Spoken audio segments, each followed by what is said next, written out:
A short 3-hour flight later, we arrived in Belize City, baby. It's my first time here, so excitement was high. In the distance, we have the sleeping giant. Can you see his little nose and his mouth and his belly, which was opened up with dynamite? Poor giant. We drove 2 hours to the mountain pine ridge area of the Cayo District to check into our first hotel for the next 2 nights. We are here. Hidden Valley Inn is a cozy luxury eco-resort with a private nature reserve set on 7,200 acres of wilderness in the Mayan mountains of Belize, combining comfort and luxury with vast landscapes, waterfalls to rare wildlife. There are a total of 419 species of fauna nearby, just to name a few. Let the fun begin. And the coffee is meant to be fantastic here. Don't mind if I do. Oh. Hello my loves and welcome to Belize. So we've just checked into the Hidden Valley Inn and it's in a hidden reserve with so much acres of land. I'm going to actually put the exact number because there's lots of land and trails for you to explore. So we've just sat down and had some lunch. I had a beef stir fry with some rice and hot sauce. It's fantastic. So my friend Liv was telling me how the hot sauce here is just unreal. Mary Sharp's, and we tried some today and I can confirm I will be taking about 5 kilograms of it home as souvenirs and for myself because it's fantastic. You know, it's like hot sauce where it's hot and flavorful but it actually enhances whatever you're putting it on as opposed to being hot for the sake of it. But anyway, we're now going to try to find, this is the group what we're with. This is lovely. We're trying to find the coffee bean farm now, so let's go. Coffee Grove. I love the name, they're so cute. Right, it's time to stretch our leggies after this long travel days. There are over 19 miles of trails here with several jungle platforms overlooking creeks and waterfalls. So whether you're looking to go hiking or for yoga or meditation, you're very well placed. We are now in Yoko Chen. We're to walk down these little steps in this little, well it's not little, big straw hut. And look! So peaceful and beautiful.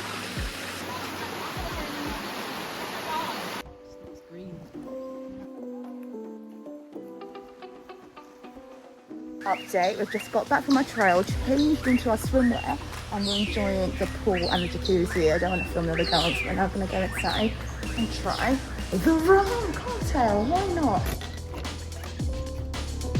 We checked into our rooms and spent the next day at the ATM caves. To protect the relics and artifacts, no cameras were allowed, but it was easily one of the best activities I've done. If you love swimming, climbing, history and learning about Maya culture, this isn't one to be missed, but be prepared for lots of tight and dark spaces. We've now left Hidden Valley Inn and we've got a 2-hour, hour and a half journey to Xunantunich. Xunantunich. Did I say it right? Yay! Xunantunich. So I'm going to tell you all about it. Let's go. We're 1 mile away, but we have to cross it via the ferry, which is just here. And we've got the van that's going over with all of our luggage, and it should take about 5 minutes, and then we're going to head over there and show you. I am very excited. And it's starting to rain a little bit, which is unfortunate, but the rain is warm. So it's actually fine. It's actually quite refreshing. So let me take you over. To reach the entrance of Xunantunich, a hand-cranked ferry takes you and your mode of transport over the Mopan. From there is a 10 to 15 minute walk slightly uphill. Xunantunich translates to Stone Woman in Yucatec Maya, a name created from a local legend about the ghost of a beautiful maiden with fire-red eyes who haunts this site.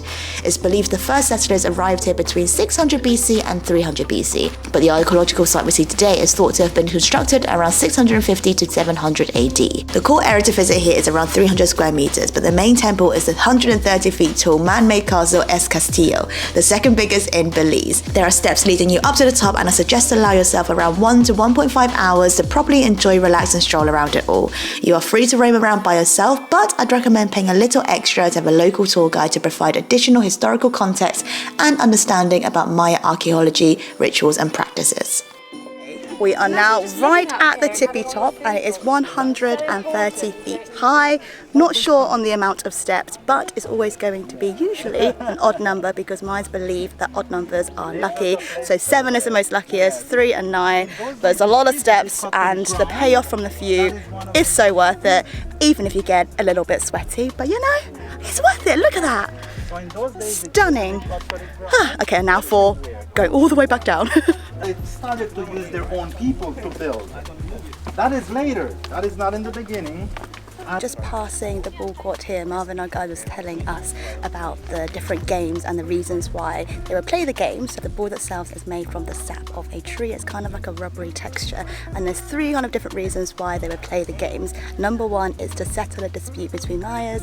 Number 2, it's for leisure time for the kings, and the 3rd reason is the most important of all, and it's for the gods. And so there's 2 different teams, and sometimes it'd go on for days, and only the fittest will play it, and then the winning team actually gets sacrificed because they want to offer the best of the best towards the gods. So that is the reason for the ball court behind me now. Oh, it's breaking up? No? It is. This is the hardest I had in 22 years. Wow!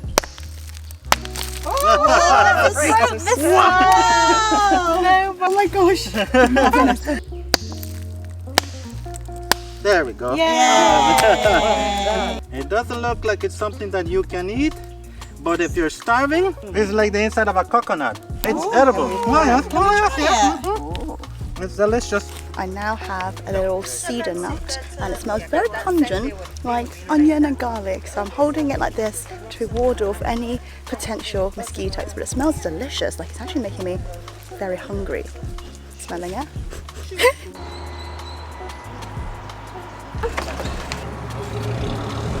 After all that walking, it was time for lunch, baby. We ordered a bunch of local delicacies, fresh watermelon juice, and I even got to try a bite of a traditional cow foot soup. So delicious, nourishing, and full of collagen too.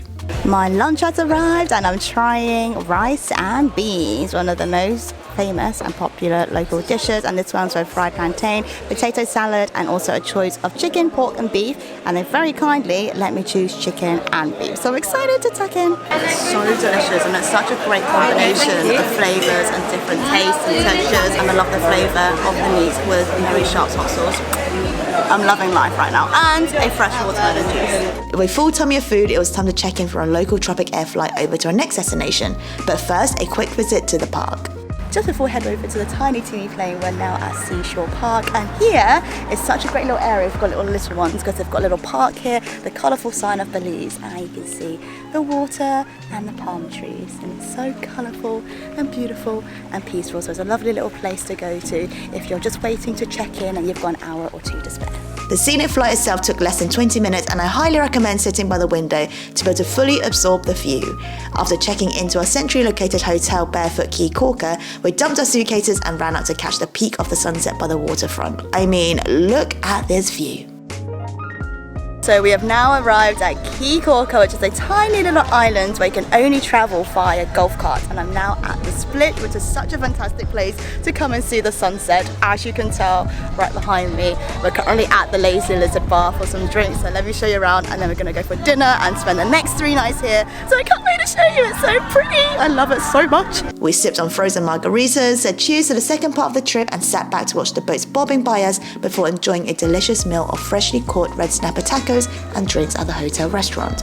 The last vlog of the series will show you some of the gems to enjoy here in Caye Caulker, and I can't wait to show you. Until then, thanks for watching and enjoy the rest of your day. Bye, my loves!